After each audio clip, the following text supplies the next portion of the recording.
Hello, hello, hello. It is State Senator Mallory McMorrow. Happy Thursday, although I swear I thought this was Friday at least 17 times, as have I think most people in the legislature. Welcome to everybody who is joining. This is our regular live stream that we host on YouTube, Facebook, LinkedIn, and now Instagram. I see it working. I see it in the other screen. So hello if you're joining from Instagram for the first time, and also Twitter. I say this before, I will never call it X. I'm sorry. So hello from every platform for those who are joining us. This is Me Live, where we share an update on what is happening in the state, what's going on in the state legislature here in Michigan, and then we open it up for live Q&A. So the beautiful thing is you can participate no matter which platform you are joining us from. You can go ahead and type a question or a comment in the comment section of your platform. Our only ask is that you include your full name and let us know what city you're tuning in from so that we can ensure we get to constituent questions first and foremost. All right, I'm going to do a lot of tech on my end this week, so bear with me because I'm switching around to various screens to make sure that we've got a robust live stream for you this week. So let me go ahead and share my presentation with you. Beautiful. All right, so we are tuning in March 21st. Is that today? Oh my goodness, yes it is. Happy belated St. Patrick's Day for all who are celebrating. I'm just going to carry it on for the remainder of the month. We've got a lot going on this month. So March is a great month for two reasons, many other reasons, but it is Women's History Month and March is Reading Month. So March is Reading Month is something that's really fun. It's really fun for those of us who work in these jobs. I will be visiting a school in our district tomorrow and reading a couple of my favorite books to students there. We'll be sure to share some cute pictures if we have them. And Women's History Month, something that's super cool is that here in Michigan, I am currently serving under the first ever woman Senate majority leader in the state of Michigan. And we have two majority women majority caucuses. So Democrats control both the state house and the state Senate, and both Democratic caucuses are made up mostly of women. So it is a very exciting Women's History Month for us here in Michigan. So happy Women's History Month to everybody, and get reading for March's Reading Month. All right, up next, this was a big week for me personally, for my staff, for those of us who've been working on economic development for a very long time. I currently serve as the chair of the Senate Economic and Community Development Committee. And we passed a very significant reform that I'm going to talk you through. So I've got a little slideshow for you to show you everything that we did. So SOAR, which I'm going to talk you through in a minute, is our state's largest economic development tool. And we passed a significant reform this week that would now require half of the funds that are in this tool to be utilized on things like transit, housing, placemaking, education, and our people. If that sounds good, just wait, there's more. First of all, what is SOAR?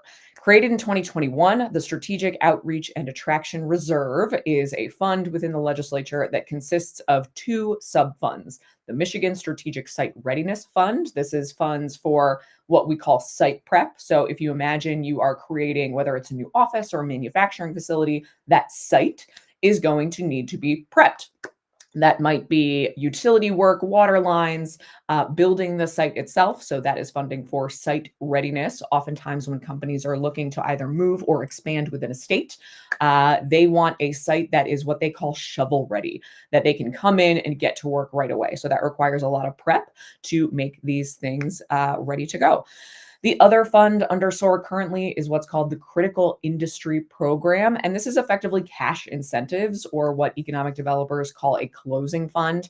This is money directly for the company to encourage them to invest or move in the state. And this piece in particular has received a lot of criticism, and rightfully so, from people who say we really shouldn't be paying companies to do business in our state. But right now, the reality is Just about every state in the country offers some version of incentives for companies to do business. So those are the two funds that are under SOAR right now. Now, how much funding are we talking about? A total of $3.7 billion has been allocated into SOAR since 2021. And starting in 2023, 2024, and then into next year, we have earmarked $500 million each year to be deposited into this fund. This is going to get technical. This is when corporate income taxes in Michigan go above $1.2 billion. In statute, $50 million after that is deposited into a housing fund that we created last term. And then $50 million is deposited into a revitalization and placemaking fund.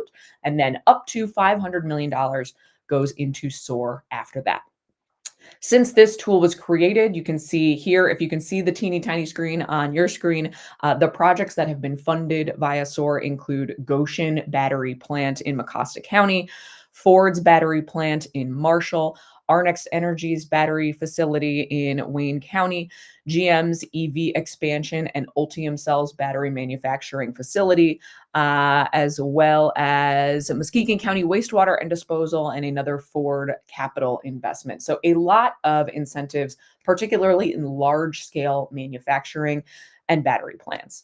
Why does this matter? Right now, Michigan is falling behind in terms of income and falling behind in population. There was a report out just this past week from Bridge, Michigan, which if you are not reading Bridge, they do fantastic reporting. And it's a great site to know what's going on in the state. And their analysis showed that corporate subsidies that we pass in Michigan cost Michigan last year alone $335 million, and 40% of that funding went to create low-paying jobs. So Michigan used to be ranked 19th in per capita income in 1999, and now we are 39th, and we are the lowest among the Great Lakes states. So this is why we've started to have this conversation about what are we incentivizing and why? Are we actually incentivizing the types of jobs and businesses that are going to grow the middle class, be aspirational, be the types of things that are going to encourage people to want to stay here and move here? Or are we just incentivizing low-paying jobs? And I can tell you that's given my caucus in particular quite a bit of heartburn. When we are spending taxpayer dollars, what are we getting out of it? What is the return? We've also seen here in Michigan that incentives can't do it all. Michigan is one of the lowest tax states in the country, the lowest cost of living, believe it or not. And I know many people are going to say, I don't necessarily feel that, which is totally fair. But we have reduced significantly corporate income taxes. And there's been a real tax shift to a lot of residents who do feel like you're paying more and getting less. But we do currently have one of the lowest costs of living in the entire country. Which means that this is why we see cuts to education funding, cuts to road funding. We can only do so much with limited revenue. And in the wake of that, in the wake of lack of fundamental strength, we have seen our state try to do a lot with incentives. So in 2017, Detroit and the state of Michigan were prepared to offer $4 billion in incentives and tax cuts for Amazon's second headquarters, known as HQ2. And with that, even that incredible offer, a very lucrative deal, the company came back and told Michigan, you're not even in our top 20. And it's not because the incentive wasn't large enough. It's because you do not have transit in Metro Detroit, and you do not have the talent that we know we would need long-term for this investment to be successful. So, what have we learned from other states? Virginia is a story of how to do this differently. Virginia won Amazon HQ2 with a much more modest incentive. It was about $550 million in tax cuts, still not a small amount of money by any means. But they paired that with $200 million in increased funding for transit in Northern Virginia, along with more than $1 billion invested directly into education, in STEM education through K-12, as well as a new campus of Virginia Tech, which guaranteed more than 17,000 new bachelor degrees in computer science and engineering. So when Amazon looked at a state, talent is the most important thing for any company. They saw this offer and they said, this is a guaranteed talent pipeline for us to be successful in the future. And they won with a lower offer when you think about the total dollars than we offered, but by investing directly in themselves and their people to make them attractive to a company. So, what does the reform that we just passed do? It creates a third subfund under SOAR that we are calling Michigan 360. And it will require that of the total dollars that are allocated under SOAR, that 50%, so that's up to $250 million every year, be spent on what we are calling Michigan 360. Now, what are eligible investments from Michigan 360? That includes regional transit, housing, placemaking, things like streets, sidewalks, parks, playgrounds, greenways, water trails, broadband infrastructure, community centers, energy infrastructure upgrades within your region, as well as those wraparound services that help empower people to get into the workforce and stay there, such as childcare, healthcare, job training, and recreational programs. We know that people are moving to places that they like first and then finding work. So there is a shift in how we do economic development, and this reform will do exactly that. If this all sounds exciting to you, or if you hear that I'm excited, I have been thinking about this every single day for the last 5 years since we first passed SOAR. So, what do we do next? The bills are now sent to the state house. So, if you are a Michigan resident, I am encouraging you to call or email your House rep and encourage them to vote yes on Senate Bills 559 and 562. You can find your House rep's contact information at house.mi.gov. And if you are frantically trying to write down notes, don't worry. These videos will be available afterwards. And these slideshows are available on my social media channels on Facebook, Instagram, and Twitter. So go check it out and contact your state rep. That was a lot in just the first thing that we did this week, and we have a lot more to get to. Something else that we did over the last few weeks, 2 Senate bills were passed that will standardize pre-screening for dyslexia in Michigan schools. Over my time in the legislature, we've had a lot of parents advocating specifically on this. Michigan has been ranked among the bottom states in reading scores, and these bills will aim to catch kids early and get them the help that they need with proven phonics-based learning education. Senator Irwin, my colleague out of Ann Arbor, has been working on this for 10 years now, and it was a really incredible moment to get it done. Every student has individual needs, and Senator Irwin shared just a really devastating story from a constituent of his who said that, growing up, he didn't know that he had dyslexia because we didn't have this screening in school.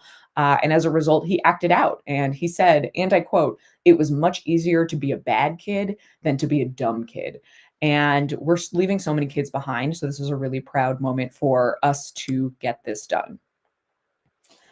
Next, the Senate voted overwhelmingly to rein in predatory payday loans. Sarah Anthony, my colleague from Ingham County from Lansing, has been working on this again for years. This is a theme that you're going to hear as a lot of our colleagues have been working on these issues for many, many years, and we're finally moving them forward.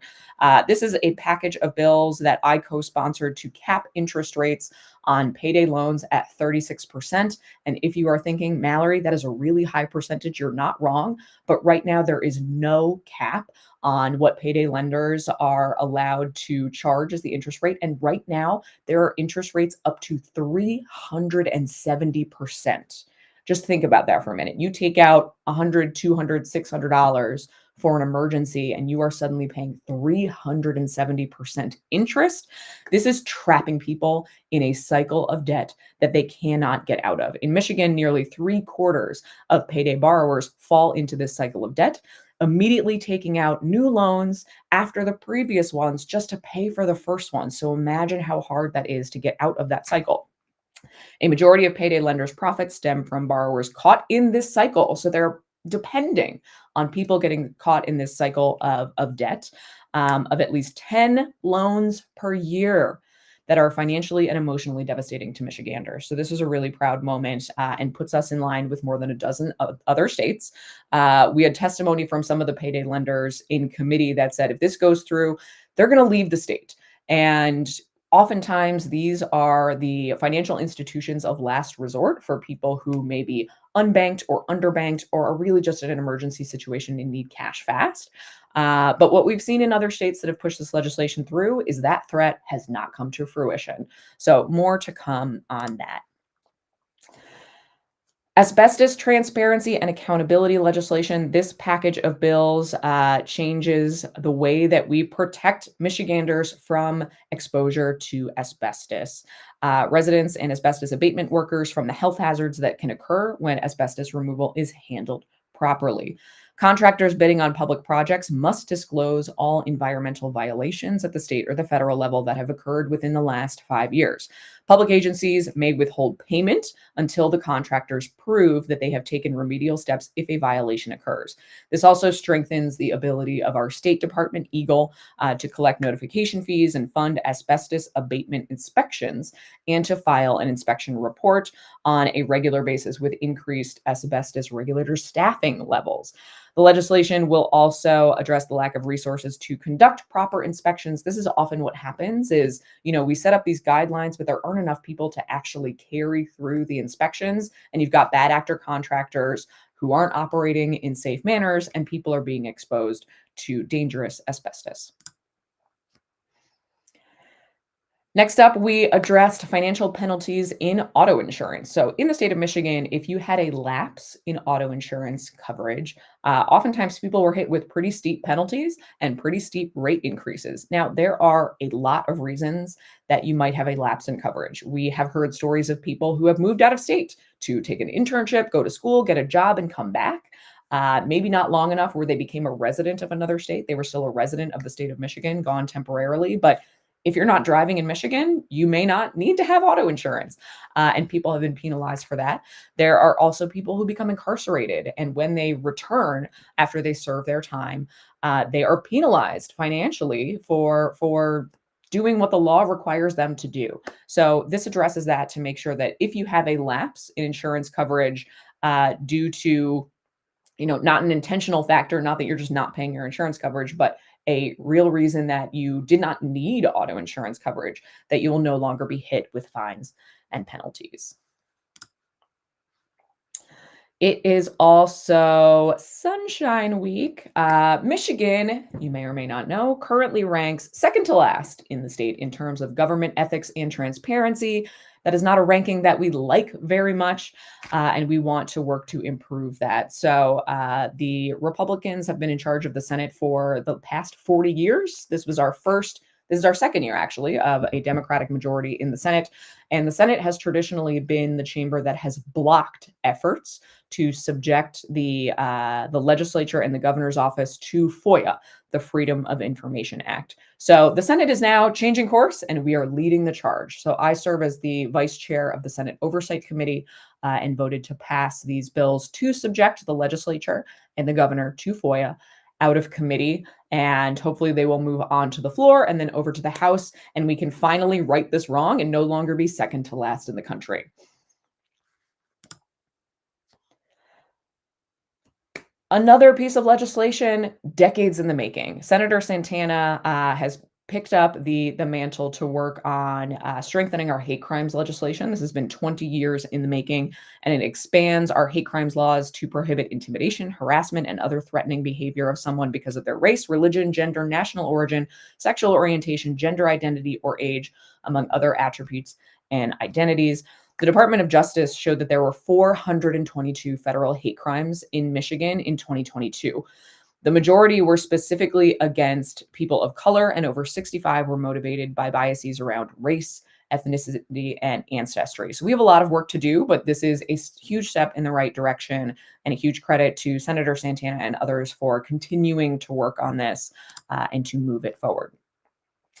Additionally, over the past few weeks, the Senate passed out a package of bills that will prohibit the open carry of firearms within 100 feet of polling places and ballot drop boxes during elections. Voter intimidation is real. We have seen a rise in threats of violence against poll workers, election workers, and also people in other states showing up at ballot drop boxes and polling places with large firearms in an attempt to intimidate people. So this will align our state with several other states, including Florida, Texas, and Mississippi, which have long prohibited open carry of firearms at these sensitive places to protect everybody's right to vote and feel safe doing so.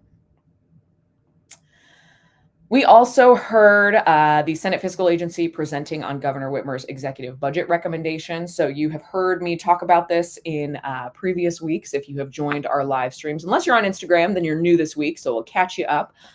So here in the legislature, here's how the budget process works. Passing a budget is probably the most important thing that your legislator does. We have to do this every year. We are responsible for the schools, the roads, the healthcare system, our voting rights, all of it. And it all comes down to the budget. So the governor starts the beginning of the year by presenting her budget recommendation to the legislature.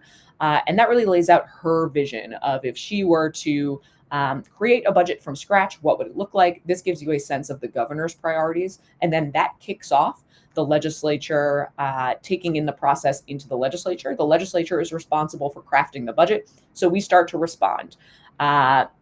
State budgets are usually referred to as one budget, but believe it or not, there are many sub budgets underneath it that roll up into the one budget. So this year, the governor presented three budgets that work together: the departmental general budget, the education school aid budget, and a supplemental budget for the Department of Natural Resources. We will take all of her recommendations in, and we will start the work through the next coming months.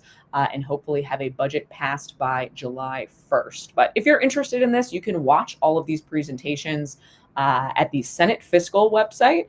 Super wonky, and they are nonpartisan, and it's a great place to learn about economics. They also publish the Senate Fiscal Agency Chart of the Week, which sounds super nerdy, but I love it. And you just learn a fun fact about Michigan that you likely didn't know. So the budget process is ongoing, and we'd love to hear from you about what you care about, what you want to prioritize in the budget, because this is the most important thing that we do that impacts every single one of our lives on a daily basis.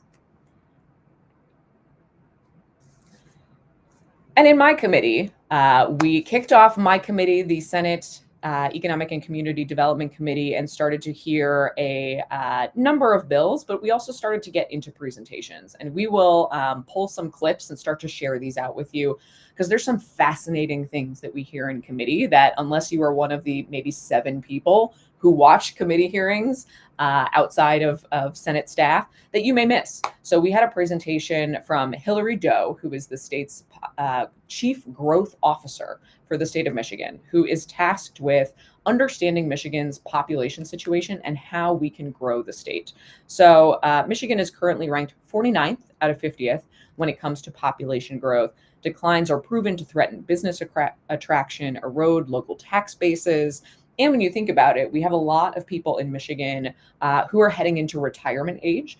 And if they want to retire with dignity, be able to afford a new apartment, maybe downsize, spend time with their family, which is something that we hope for all of our retirees, that requires young people to come into the workforce and take their place.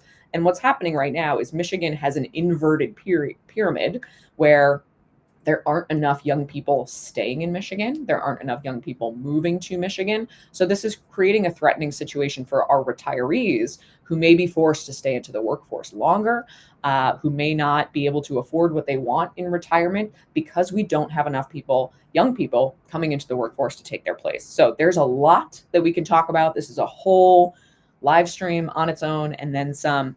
But that will be really the anchor of my committee throughout the Senate this year, is the Michigan Population Growth Council, some of its recommendations, and how we can utilize some of those recommendations as we think about what economic development looks like in the state of Michigan.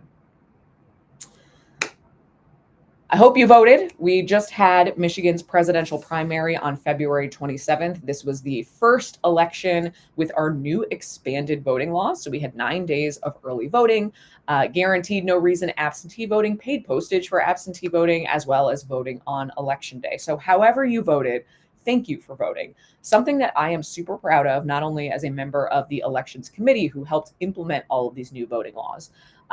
Michigan's Democratic presidential primary turnout was 3 times the turnout we saw in 2012, which is the last time an incumbent Democratic president in Barack Obama was on the ballot. So I think one of the concerns that, I have had, and I know a lot of people have had, as we are likely looking at, well, we are now officially a rematch between President Biden and former President Donald Trump, that people were just going to check out.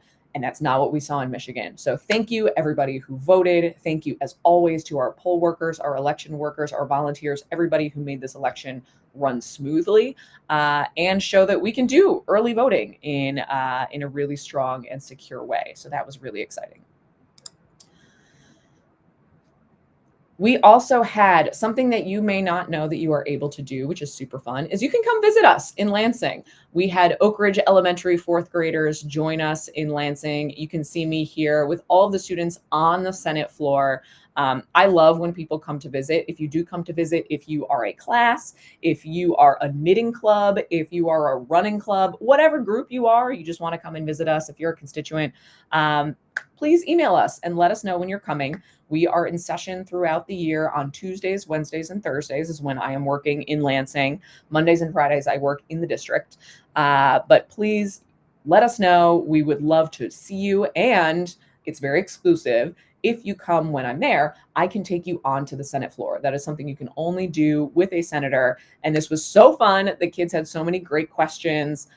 We did high fives on the way out. There's a super cute video up on our Facebook page. So come visit us. We would love to see you to learn all about what I think is one of the most beautiful state capitals in the entire country. All right, we're getting into good news. This was an action-packed live stream, and then we will get to Q&A, I promise. First of all, we love sharing good news from the district. So if you are a constituent and you have good news to share, email us. We would love to feature it in a future live stream and let the district and state and country and the world, all the people who watch these live streams about your good news. First up, cheers to Royal Oak High School's varsity basketball program and coach, Brian Zapata, for a well-deserved honor. He reached an impressive milestone of 200 career wins and has built a solid and inclusive program from the ground up.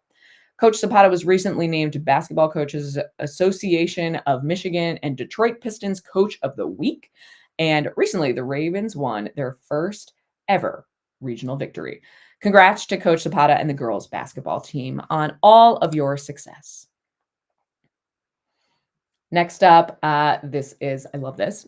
You are never too young to be an engaged citizen. And this was evidenced by two of Ferndale's residents, Oscar and John, students at Ferndale Upper Elementary School, who are concerned about the safety of pedestrian crosswalks on Pinehurst and Geary Park.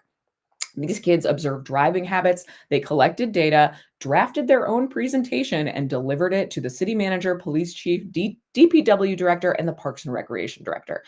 These leaders will be working together to address their concerns and improve safety in the area.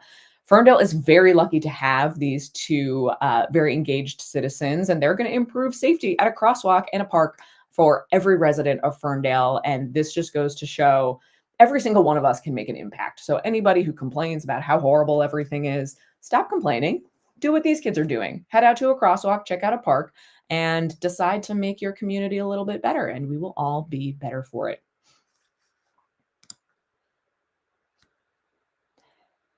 All right. The Michigan Department of Education announced the latest Proud Michigan Educator, featuring Carrie Betts, a certified librarian at West Maple Elementary in Birmingham Public Schools. The Proud Michigan Educator campaign highlights the amazing work of educators in our state. West Maple Elementary School's library was named the 2023 National School Library of the Year. That is a huge honor by the American Association of School Librarians. The National School Library Award marks just the third time since the award was established in 1963 that a Michigan school district earned the prestigious honor of recognizing school libraries as a unique and essential part of our schools' communities. Congratulations on the national recognition. And with that, we're heading on 30 minutes. So thank you to everybody who has stayed tuned in with us. We, especially when we have very long sessions, which we had this week. We had a session that went till about 10 o'clock at night on Tuesday. That was supposed to be our live stream date. It got punted. We try our best, but we want to check in with you as often as we can. So that is the segue into Q&A. I'm about to bring on my chief of staff, Emily, but quick friendly reminder for anybody who may be new here. This is live. Feel free to go ahead and ask a question, regardless of which platform you're on. Our only ask is that you type your full name if that is not obvious by your screen name, and let us know what city you are tuning in from so that we can make sure to get to constituents first. And with that, I will bring in Emily. Welcome. We're doing a live stream. Yes, We're doing it. And thanks everyone for being so figured patient out with how us this Instagram week. worked. Yes, I know, and we have comments like across the Amazing. platform, so that's really cool that we got it All up. right. It worked. So we have a lot of hellos, a lot of thank you for your hard work. Fred Bear, I'm not sure where I think he says he's in up north, like the not up north, the Bay Saginaw area. Always tries to vote. Appreciate that, Fred. No direct questions. We have one comment from Bernie Time, so I don't know if that's your. Oh, no need for a response. He says, okay, just some concerns, but he was. Let me pivot this to something else. Can you explain, and I'm putting you on the spot here, but how, like, why does money go into the general fund and then get distributed as opposed to, he's asking, he has some concerns about, about that everything goes to the general fund and then it gets distributed after, and maybe you can explain like where that comes from, and Oh, that might be sure. helpful. So some does and some doesn't. There is, I already shouted out the Senate Fiscal Agency. We also have the House Fiscal Agency. So both of our chambers have their own nonpartisan, independent fiscal agencies. And the hardest working people in state government are the people who work in these offices, who are not, loyal to any party. They have no political bone in their body. They just care about government working, and they work harder than anybody else, and they're incredible. The House Fiscal Agency every single year publishes, it is a poster-sized document that is an infographic that shows where every single dollar comes into the state budget and where every single dollar goes. Probably about more than half of our state budget comes from federal dollars. And a lot of that is kind of sectioned off into areas that we can't touch. So some of it goes directly into the school aid fund, some of it goes directly into DHHS, some of it goes directly into these different departments, and that's there, and that's not something that your state legislators can appropriate. A lot of funding does go into the general fund, and that is the role of state government, is to determine for ourselves with both federal dollars and state tax dollars how to best spend that money in a way that best serves every single resident of the state. I think something that is really important, and I say this about my colleagues on both sides of the aisle, with very few exception. Um, People run for office because they really care about the state and they want to make the best decision for the people that they represent. So I take very seriously, I represent about 280,000 people. And on every decision that I make, I am trying to think of, is this going to best serve the majority of the people in my district who elected me to office or didn't? That's my role. So there's a lot of debate. I think the general fund is, where we have the most flexibility, so that we are not at the whims, frankly, of the federal government dictating where every single dollar has to go. If you've seen Congress these days, I don't know that I would want the federal government dictating where all of the dollars can go.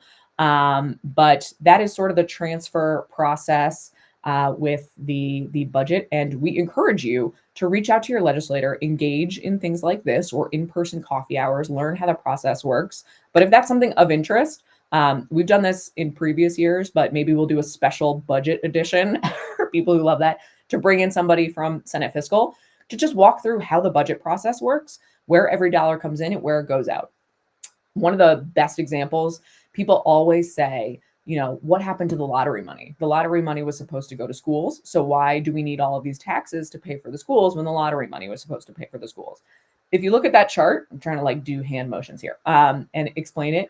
The lottery money does almost entirely, outside of some administrative costs that go to running the lottery, it all goes into the school aid fund. But when you consider a state of 10 million people and how many kids there are and how many districts there are, all of that money, the entirety of the lottery money, still makes up only a tiny fraction of the school aid budget, and we have to make up the rest. So I think when people see the billboards, and the billboards are right, that the lottery has contributed more than $1 billion into the school aid fund, that is still only a teeny tiny fraction of the entirety of the school aid fund. And I don't think a lot of people know that. So we would love to do that, like demystifying the budget, and follow up with you with how the process works. But part of it is just being engaged with your legislator. Let us know what you care about, because that's how we think about voting on the budget, crafting the budget so that it best serves you. Thank you. That's super helpful. I have a question from Instagram from Sean Kammer. Where can we find more info on the Population Growth Committee? Ooh, yes. It is the Growing Michigan Together Council. So if you Google it, you can find that. And we can also, because we're on multiple platforms, I'm not sure the best way to send links out like to everybody. But if you want to find our Facebook page, I know some people are like, ew, Facebook, I don't use that anymore. Head on over. We'll post a link to it where you can read the report. It's really, really well done. Hillary explained in our last committee, I mean, outside of the Population Council, which you may have seen coverage of, the office of the Population Growth Officer, they interviewed thousands of people. They had hundreds of hours of public meetings all around the state to start to understand, particularly for young people, because that's the anchor to making sure our economy is strong and that our retirees can retire when they want to really understand what are young people going to need to stay here if they are moving, why, and what do they want moving forward. So we'll post a link for that. Check out more. And, I'm just already keeping notes in my head about like special editions of this that people might want to know about. So maybe we'll do like Budget 101, and then we'll bring Hillary in to talk through the Population Council. And I think these would be fun.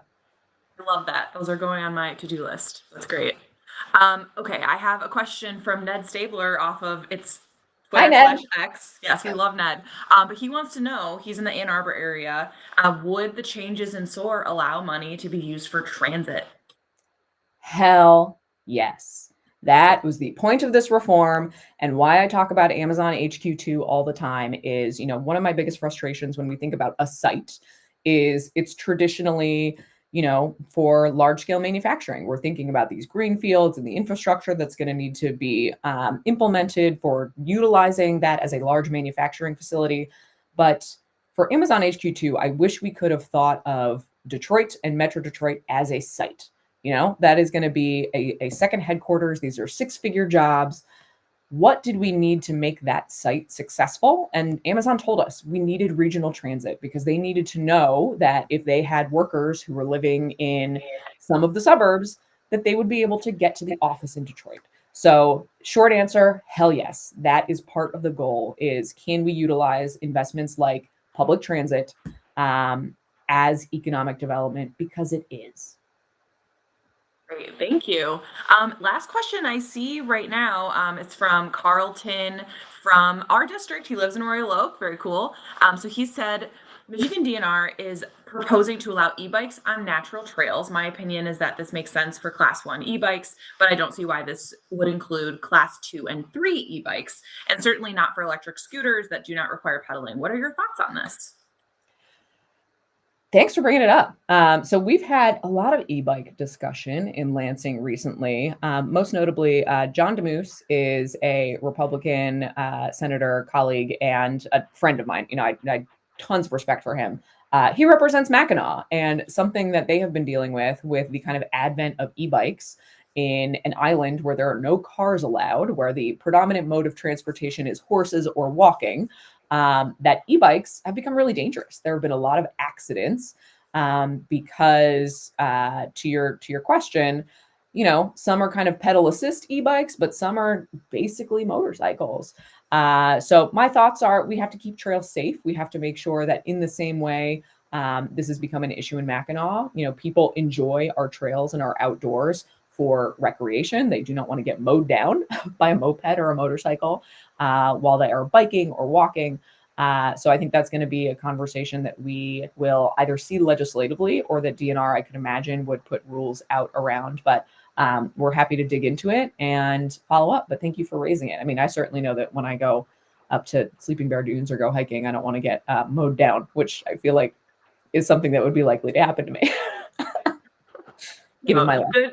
Good question. And also, I know that before we log off, maybe we can, I can also comment across the platforms, but the office email, like for our constituents, Oh, wait, definitely I can reach show out that to in us. graphics. Wait.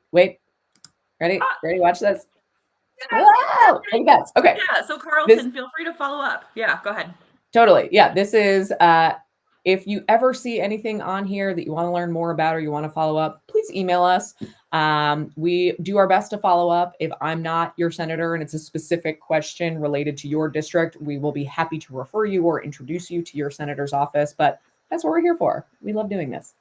Yes. Perfect. Okay. Yeah, a couple more comments up. So Bernie time, I'm not sure whereabouts you are in the state nowadays, but thank you for commenting. But he also just echoed what you said, that he's been in Chicago and San Diego and San Francisco, and the lack of mass transit here is it's not good. In his words, it's embarrassing. So we're working on it.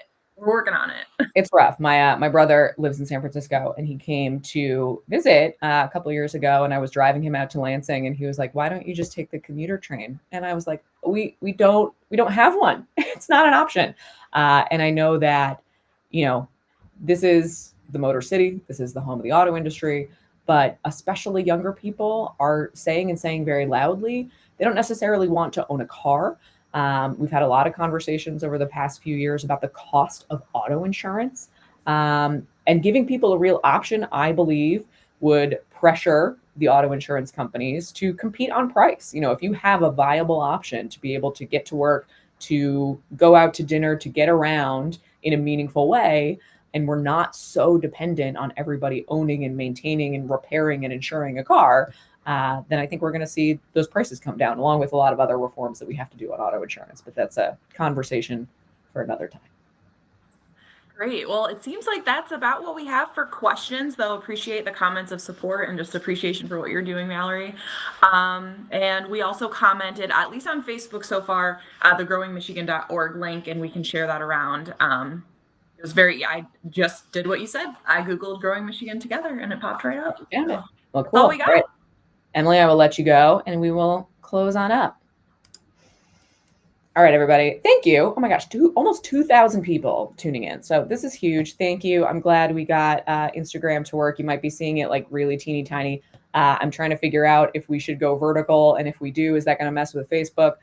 So bear with my elder millennial tech skills. I feel like I'm pretty tech savvy, but unlike some people who have significant live stream operations, we do this ourselves. It's like me clicking around and trying to make all these things work. So thank you for tuning in. If you found this helpful, please share with your friends. If there are topics, things you want to learn about, we've already gotten a couple today that we definitely want to follow up on. But shoot us an email. Oh boy, there it is. You can follow us on social media. You likely are already. It's there. I have the same handle on Twitter and Instagram and elsewhere. We want to get all the information out and demystify government for everybody. So thanks for tuning in, and we'll see you next time.